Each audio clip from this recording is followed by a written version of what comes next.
but is it really a review? We have to call it a review, but I think what we need to do is preface our intent around the breakdown itself.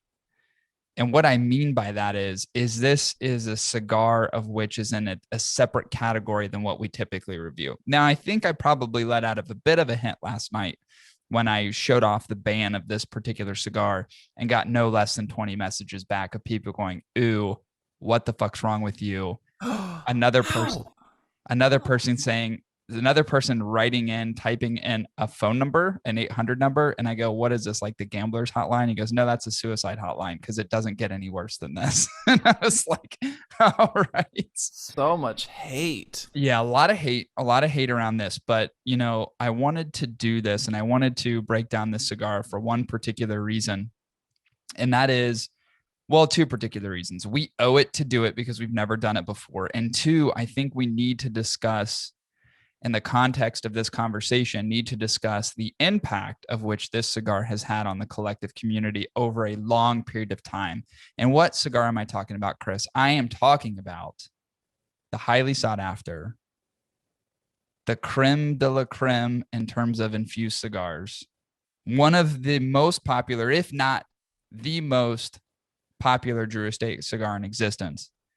That is the acid Kuba Kuba.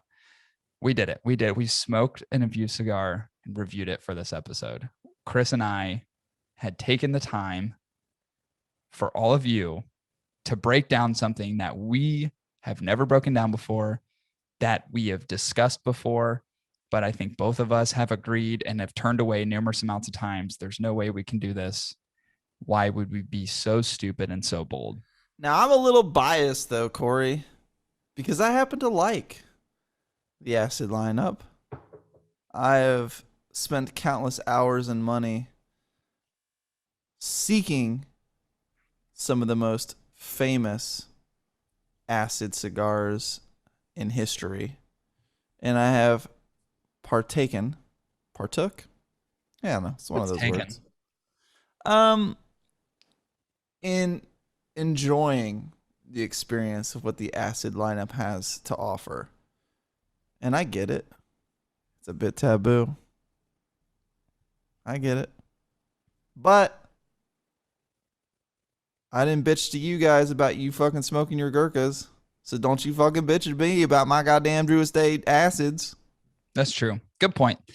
Um,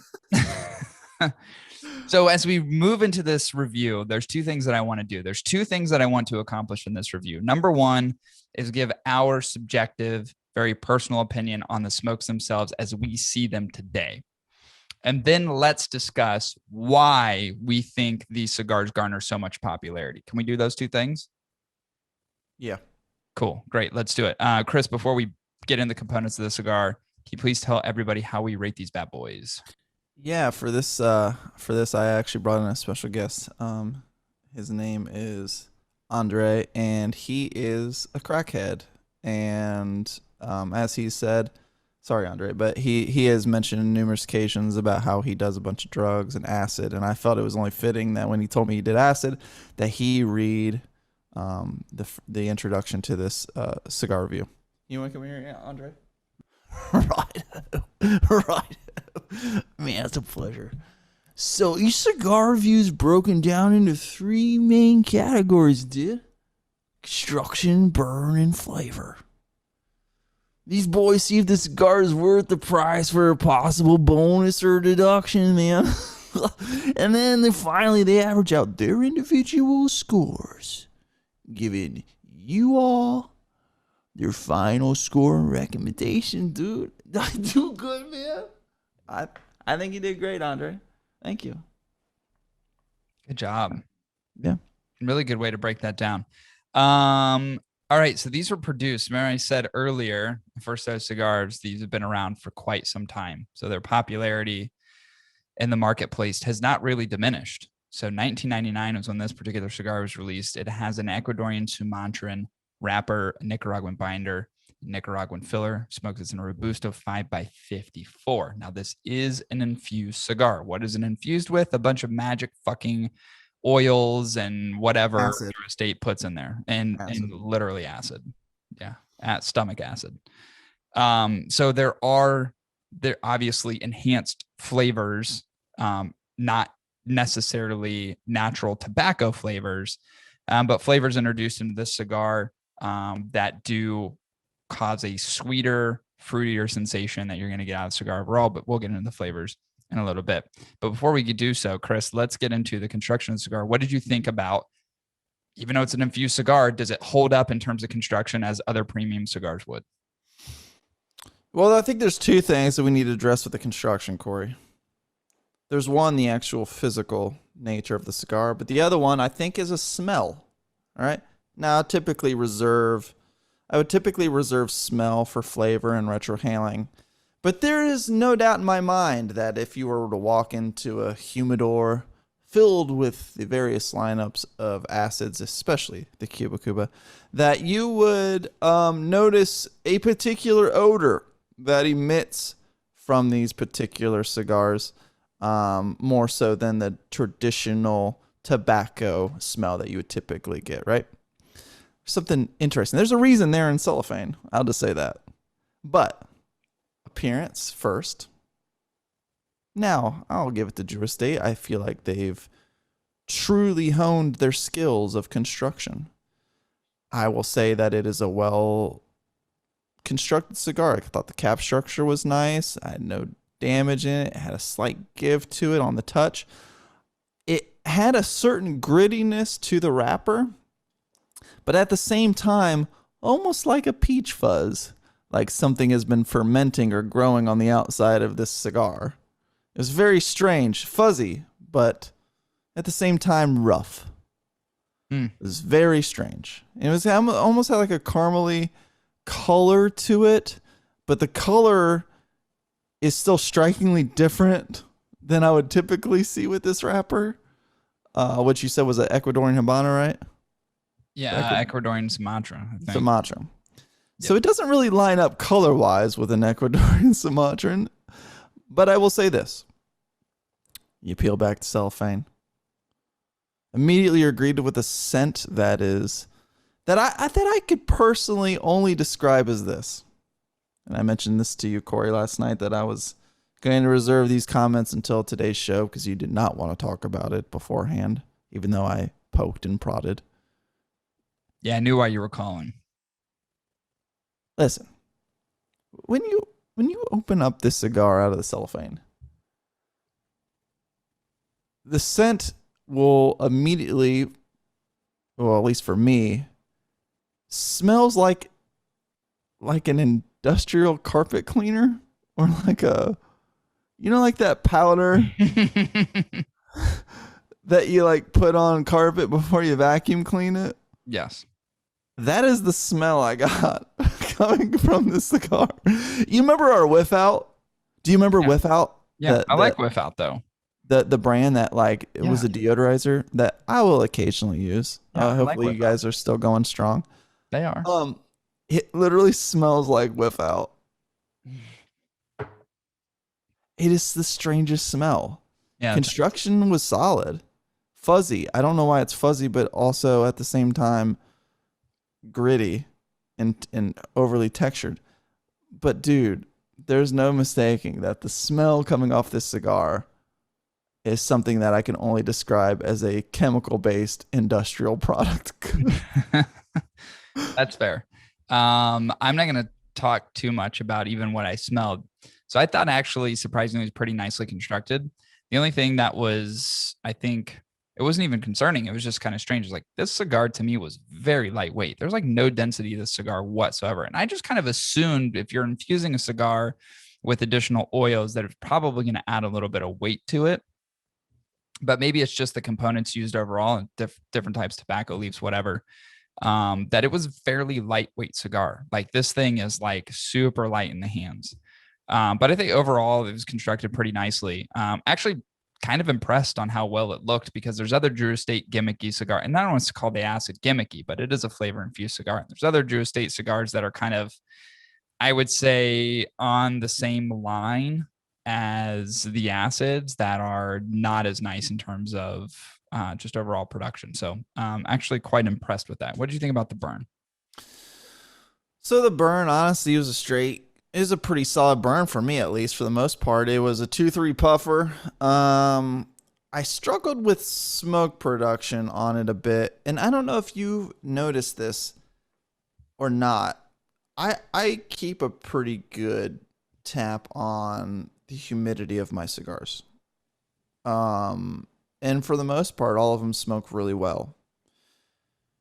And I just got this one from you this past week, and it's been sitting and regulating inside my humidors, right? And I don't know if you noticed this or not, but it seemed overly like humidified or had a lot more moisture in it than I would typically get with most cigars. And I don't know if that has to do with the infusions or the oils or whatever's been added to the cigar. But sadly enough, even with a consistent burn, which I thought did really well, it produced nice white ash, it burned pretty evenly. I found myself at the halfway point being really challenged to constantly relight the cigar. And the only thing I can contribute it to is it just seemed overly humidified, or the oils were causing it to burn a lot more. It affected it in a way that it struggled to stay lit for too long without it slowly dying off, or fastly dying off. And it caused a couple relights. But all in all, not that great smoke production, but definitely challenged on staying lit. Okay.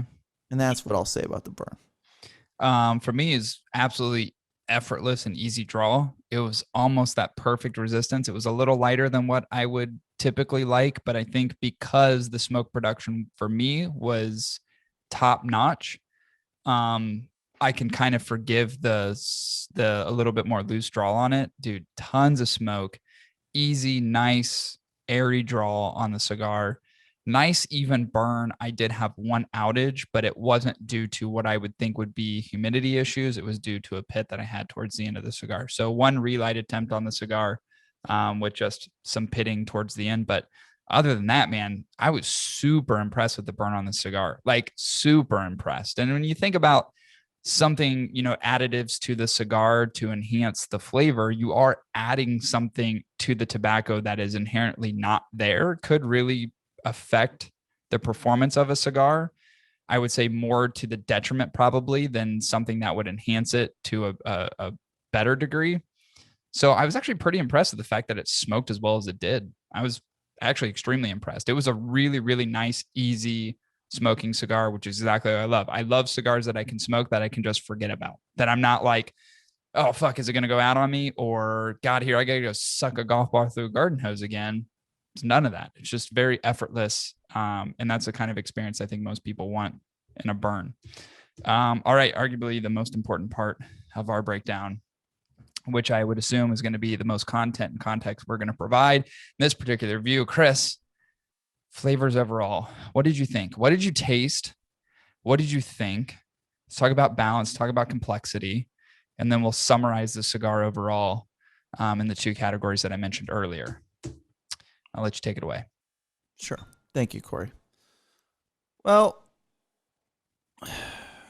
that smell you get when you open it from the cellophane that smells like industrial carpet cleaner. You put your lips to this cigar, and you're going to get an immediate rush of what I think we could all confidently say is sugar. The infusion on the cap gives you a sweetness that is 100% not natural. That said, you take an immediate draw from this cigar, and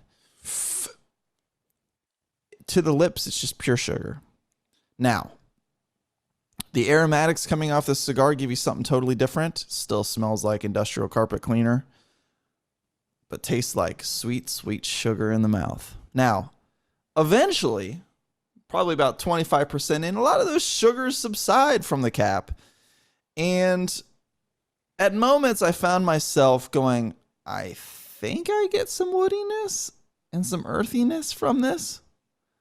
But most of the time, I'm just getting pure sugar blast to the mouth, and not really a whole lot of what I would say more seasoned smokers would derive themselves to pull from a cigar of the various flavors we're all accustomed to in smoking, like bitterness, or earthiness, or spiciness, or whatever have you. It's just pretty much a sweet flavor, an unnaturally sweet flavor that you get while smoking the cigar. Now, about halfway through, some of that sugar subsides quite substantially. I found myself struggling with deriving certain flavors out of it because my mouth had been completely raped by the synthetic sugariness that blasted my tongue and palate for the first 30 minutes of the cigar. It's kind of like when you go from one extreme to the other and it blows out your palate so much that you don't really taste much after that thing is gone. It's kind of like, I don't know how to describe it. It's like you had such a drastic flavor rush of something. You strip it away and there's supposed to be some other flavors, but it just like completely negates it. I struggled with any flavors after about 50% of it. Like I said, I think I got some woodiness and maybe some earthiness, but I couldn't really tell. Now, there wasn't a whole lot of change-ups after the sugariness, but I will say this cigar was fucking easy to retro. Brother, if you retro this cigar, you will get that same industrial carpet cleaner smell right through your nostrils. And I don't know. The best way I can describe it is I think there's a reason it's called acid. Personally, I think it took me to La La Land and I found myself tasting things that truly don't exist and had me questioning reality to the point that, is this even a cigar? Am I even here? You know what I'm saying? It made me question so much. Introspective questions. The flavors left me with a series of question marks. And I can't really say that in a positive way. It's hard to say what was balanced and what wasn't because of just the nature of the sweetness that seemed to mask the undertones of what the cigar actually was on the inside. It's kind of like a pretty lady, or it's kind of like a lady. You know, like one of the, okay, here's a good example. Not a tangent, but hopefully this puts in perspective for you. Have you ever seen those TikToks or Instagrams? No, those already know. Don't know really anything about gorgeous TikTok. Asian women No. that are wearing a lot of makeup You're asking the question. I'm still saying no. and Never they seen look gorgeous with a bunch of makeup on. Talking about lady boys? No, but then they like start using like facial wipe and cleaners and they start taking off all the makeup and you realize, oh my God, that lady who I thought was pretty is actually a really very unattractive Korean woman. Do you know what I'm saying? No, because I've not seen them. I'm sure some of you have. So that makeup is like the sugar on the cigar. When you take that away, it's just a really unattractive Korean woman. You know what I'm saying? Yeah, that's fair. You done? I'm done. Okay. So I think you said it best in there, the fact that there's such an overwhelming unnatural sweetness to the cigar, which there is, laced on top of the wrapper, right? So it hits your lips and you go, wow, what a pungent artificial flavor, which is it is very overwhelming. You know what I think about is that, there are infusion cigars that I don't hate. Let me state number one infusion cigar that I think is very underrated, but I'm pretty sure is no longer in the marketplace. And that was the Alpha cigars, the absinthe infused. Yeah.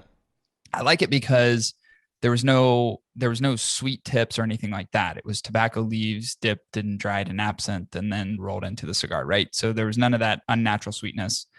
And I think that's, to me, the part that I just don't like the most, because I can't strip that away and begin to understand what traditional tobacco flavors are supposed to exist in the cigar, because it's so overwhelming. It's like it just displaces anything else from a tobacco perspective that you could really derive from the cigar that would otherwise be good, had that sweetness not just be so overpowering throughout the entire cigar, because it really never goes away.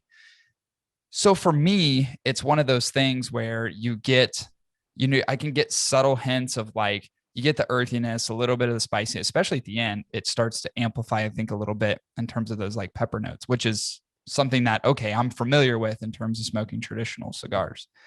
But really, it's got that, like the aromatics of it is like that, like funeral perfume, like shit you smell on old ladies when they're about to die. Like that's how it hits your nostrils. And I just think to myself, if you strip some of those things away, one, it would be an acid, but if you strip those things away, how would the cigar taste? Would it be better? Would it be worse? I don't know. I'm just so overwhelmed by this sweet, pungent flavor that just always sits in your mouth as you smoke the entirety of the cigar.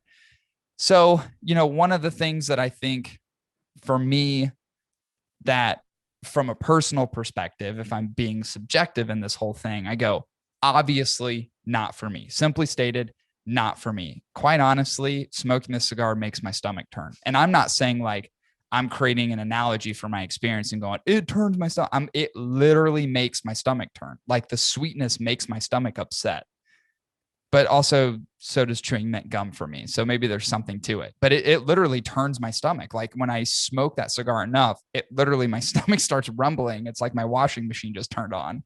So that right there is a very big deterrent for me in terms of smoking the cigar overall. But just the overwhelming sweetness, obviously, it's just so, it's just not my bag. You know what I mean? And I don't really know what else to say about it. I just imagine like in my head, it's like sucking off Toucan Sam, like the Fruit Loops. You know what I mean? She's got this fucking fruity cock. It's just sweet all the way through. Dude. And that's like smoking the acid Kuba Kuba. That's a great way of back there. Come here. That's a great way of putting it. It's like imagine eating Fruity Pebbles for like a week straight and then going to like bland Raisin Bran. Yeah, it's weird. It's just weird. I don't know. But here's what I want to say. And this is, so that's the subjective experience that I get from the cigar and the things that challenge me about smoking the acid line as a whole. Now, let me defend this cigar because it is defensible. Here's why. I can 100% see why people like this cigar. I can see why they enjoy it. And here's why. All of us start drinking beer and we start with Bud Light, Miller Lite, Coors Light. Some of us graduate to craft beers. And a whole lot of us never do. We stay with Miller Lite. This is the Miller Lite of cigars. This is that inception cigar. And you're either going to progress and graduate beyond it, or you're just going to stay and love it. And this will be the thing that you smoke when you decide you want to smoke. This is what you're going to smoke. This is what you've become acclimated to. This is what makes you feel good. This is what you're familiar with. And if you think about these cigars, infusion cigars, the acid lineup in particular, here's something, again, in its defense, that I think we all need to understand is that when people smoke a premium cigar minus infusion, those are very unfamiliar flavor characteristics that your mouth is now absorbing really for the first time. It's like throwing in a dip. It's going to make you sick, right? But these cigars bridge the familiarity for people because you understand what sweet tastes like. You understand what the fruitiness tastes like. You've been accustomed to those flavor characteristics your whole life. So it bridges this gap into premium tobacco. And I think that's why this cigar is so defensible, why I can look at it and say, I get why it's as popular as it is because it creates that gateway, that bridge to premium tobacco. And I think that's the importance that needs to be highlighted about this cigar in the industry since 1999. It's not gotten more unpopular. These fucking things sell like goddamn hotcakes, and there's a reason for it. It bridges that gap. And I often find myself when someone asks me when they want to get into cigars and they look at me as the expert and I go, well, what I like, you're not going to like. So then I got to reflect back on these other cigars where I would say, this is something that I know this person can smoke that's not going to turn them off. It's going to create intrigue, but it's also going to be something that they can derive some familiarity from, being those sweet, fruity flavors. What am I going to recommend? Probably an acid, because that is really kind of that go-to cigar that has all those components that would help this person really acclimate to premium cigars overall. So where I personally don't like them, and by the way, had never smoked acids when I first started smoking premium tobacco. I think I'm probably somewhat of a rarity in that. There's a lot of people that started on flavor infused cigars, acids in particular, that graduated that smoke much more complicated and complex cigars than I do. I just never smoked them. I started off with CAOs. I didn't start off with flavor infused cigars. That just wasn't my thing. I just skipped straight to step 2. I just didn't hit step 1. I just skipped over it. Went right to 2. Most people don't do that. Most people are on that pathway of like, here's the inception cigar, which is going to be the flavor infused stuff. And then you're going to continue graduating over time. You're going to graduate out of elementary school. You're going to go to junior high. You're going to go to high school. You're going to go to college. You're going to get a doctorate, so on and so forth. You're going to keep progressing over time, likely to leave the flavor infused stuff behind. But even if you don't, hey, that's all good, because guess what? You're still smoking a cigar. So that's my defending position of something like the acid, because it certainly has its place in the market. And quite honestly, if you think about it, it's fucking brilliant. The cigar is brilliant. Think about how many have been sold. It either keeps you connected to the acid line, exploring more under that line or other flavor infused cigars, or it helps graduate you to, and think about this with Drew Estate, other great Drew Estate cigars and the progression of their lineup. Fucking brilliant. The acid lineup's brilliant. There's really no disputing that. I think it's perfect for the American public, Kale, or Corey, called you Kale. Listen, we all like our fast food. We all like our pizzas here in the U.S. And there's a reason that the world in the United States, because I consider the United States the world, because I'm that naive and in my own bubble. But 40% of Americans are faced with diabetes, and a lot of that diabetesness comes from unhealthy habits, such as eating our favorite sweet foods, our unhealthy shit, eating a quart of ice cream, eating our Fruity Pebbles, all this shit, right? The best analogy I can give is that acid is like the cigar for unhealthy, obese people. And traditional cigars, the natural cigars, is the organic cigars that us healthy people smoke.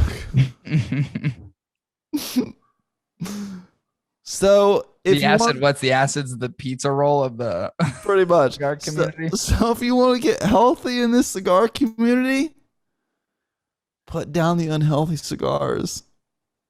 Set aside the acids and the infused and weird fucking Swisher Sweets. Put down the unhealthy stuff and pick a healthier choice. Go with the organic, natural cigars. Because I promise you, in just a few months' time, you'll start feeling a lot better. Yeah. I like your PSA. That was great. All right. So we need to talk real quick, and let's breeze through the summary of this cigar, because I feel like we've talked about it way too much already. So given your experience, pricing bonus or delta, or is the pricing appropriate? What's your opinion? Honestly, it you know, I didn't really care for it. I never really have. I smoke them because I want to know. I want to have as much broad perspective on the cigars in the industry as I can. You know, $9 is not a hateful price. It's $9.85. $9.80. Oof, now that you said that. Is that your tune a little bit? It's weird to suggest that $1 makes a difference, but in cigar industry, it does. $1 can make all the difference. For the uninitiated, no one's going to balk at a $9 cigar. Do you know what I'm saying? Like, if you're the uninitiated, I'm smoking for the first time, no one's going to balk at a $9, $10 cigar. I would agree. I think it's a fair price. I mean, you get an hour or so out of the smoke. It burns relatively slower than you'd imagine. And I would agree with Corey. It's not a very dense or heavy cigar, like weight wise, but it still burns for quite a while. Yeah. So if you end up liking it does. Yeah, it really does. So if you end up liking the cigar, You get a lot out of it. You get an hour smoke easy, and if you're a beginning smoker, you're getting an hour and a half probably. So I think the price for the most part, knowing that you're getting that extra sugar on top, I think it's worth. I honestly think it's worth the price, in my opinion. Okay. I would agree. I think it's worth the price. I think it's worth the price of admission because of what it is and how it's represented in the industry. Yeah, Would I pay that for it? No. But if I'm being fair about the cigar overall, I think it's appropriately priced. And it's hard to dispute that it isn't, because here's the reality. Again, this cigar probably sells way more in the industry than most cigars. I would love to see the numbers of the acid lineup. I guarantee it's the fucking breadwinner it's the cash cow when it comes to Drew Estate. I'd have to imagine that and the Liga series stuff. It's got to be. So I think it's appropriate. All right, let's get into this. Let's breeze through the recap of the cigar. Chris, let's go through the recap. That works too. And then get to the final score. Sure. 10 out of 10 on construction. Enjoy your industrial carpet cleaner smell. A 19 out of 20 on burn. I had one particular outage and a couple retouches that it didn't take points away, but I had one major abrupt outage about halfway through, and I gave it a 22 out of 30 on flavor. It was just really challenged, man. When you lose the sweetness, there's not a whole lot of flavor you get out of it. Yep. And it's just so overwhelmed with the sweetness. Price point, I think, is on point. I gave it an 85%. And it's a decent smoke to try. Okay. Nicely constructed, very lightweight, as I've already said, but I think the construction overall was probably matched with most premium cigars on the market, which I very much appreciated, and what I would consider not on the same level in terms of some of the other things. So it was nice to see that the cigar was constructed as well as it was. Given the fact that it's a flavor infused cigar. So I give it a 10 out of 10 on construction. Absolutely perfect fucking draw on the cigar. Really enjoyed the draw. Great smoke production, but did get that one outage at the end with a relighted temp. So that's minus 1 point on that. It's 19 out of 20. I also gave it a 22 on flavor. I thought because, and again, this is the subjectiveness that comes down to what we're talking about this. For me personally, this is not a cigar I am going to itch to get to smoke the next time. It's going to be one of those things. The next time I smoke an acid, like Chris said, I will probably be on acid. It's just not something that I'm going to reach for in the humidor. I think about what's represented in the marketplace overall, and all these cigars that I've yet to enjoy, I'm going to go for those first before I'm going to go for a flavor infused cigar. And that's of any kind outside of the acid lineup, any flavor infused cigar. It's just ain't nobody got time for that.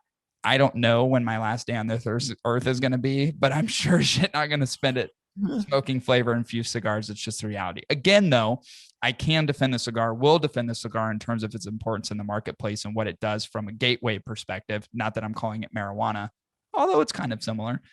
I think it really is a healthy way to get people acclimated to smoking cigars overall. And if it can usher in folks into enjoying more premium tobacco, I'm fucking all for it in the industry. So I think from that perspective, I got to give a lot of kudos to this cigar. But for likeness for me, 22 out of 30, which also gives me an 85%, which of course averages out to an 85%, which barely tethers the line of decent smoke to try.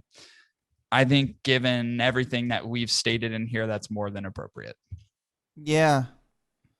And probably a little bit more fair than I think a lot of people would love to give it. I think most people are like 60, whatever that means. Yeah. Yeah. But yeah, that's just, it is what it is. And I'll put it this way, and this is going to be my ending thought. If I was stuck on an island by myself and upfloated a nice sealed box of acid Kuba Kubas, I'm not going to smoke them. That's true. But I'm going to have to rub 2 twigs together for about 6 hours just to get them fucking lit. Yeah, I was about to say, but if you're challenged to light your fire, I probably would use it as kindling. Tear it apart. Yeah, that's true. All right, there you go. Acid Kuba Kuba first. One is not the first infused cigar we've reviewed. It's the first one that we've reviewed on the podcast. So this is a very new endeavor for us. And maybe we'll continue this on. Maybe we'll just have this whole infused theme that we'll just interlace into this and be like, what infused one should we try next, and throw up as we're smoking it. We're down for anything though. All right, let's end the episode. Visit our show sponsor, My Cigar Pack, at www.mycigarpack.com. March's Pack. Get it now if you dare. It is a foundation-filled My Cigar Pack month. So Foundation Cigars did a takeover. So it's flooded with their cigars. And then don't forget the factory direct stuff as well, which are arguably some of the best cigars I've had for the money. Visit our website, www. How many W's are in there? www.hotticketweekly.com. Did a review this week, and I'm going to post it right here, of the Alec Bradley Project 40. Why did I do the Alec Bradley Project 40? I don't fucking know. I'm tired of smoking these fucking cigars. I don't know why they review them. I got the Alec Bradley fucking Project 40. We got this goddamn fucking acid Kuba Kuba. Am I going to smoke anything decent coming up? I don't fucking know. I don't know. I'm mad at myself right now. That's why I'm raising my voice. But you can check out the review at www.hotticketweekly.com. Listen, I think that was well said, but for you listening, the reason Corey's smoking these is the same reason you need to smoke them. It's like visiting a third world country and noticing the poverty and the famish and the death and all that. I'm so glad I don't have that gourded out milk belly.